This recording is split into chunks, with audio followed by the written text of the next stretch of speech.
জমির রেজিস্ট্রি দলিলপত্র যেগুলা এই হেফাজত জামাত নষ্ট করবে, একইভাবে তারা কিন্তু ওই তাদের জমি জমা আর পাবে না, জমি জমা হিসাব দলিলপত্র তারা পাবে না বা রেকর্ডপত্র আমরা আর দেব না।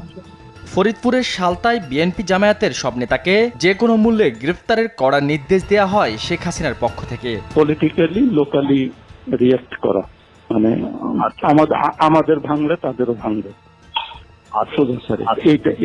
এইগুলো আর স্যার ওই একইভাবে আপনাদের পলিটিক্যাল সিস্টেম এগুলো সব থেকে জানান।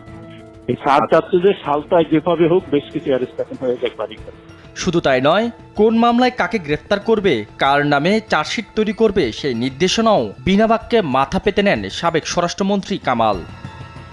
না আমি আচ্ছা আরেকটা জিনিস ওনার সঙ্গে, আমি কি ওই যে ইসের চার্জশিট আজকে হচ্ছে শাফি হুজুরের যে হত্যা, স্যার এখানে মামুনের সংশ্লিষ্টটা আমরা একটা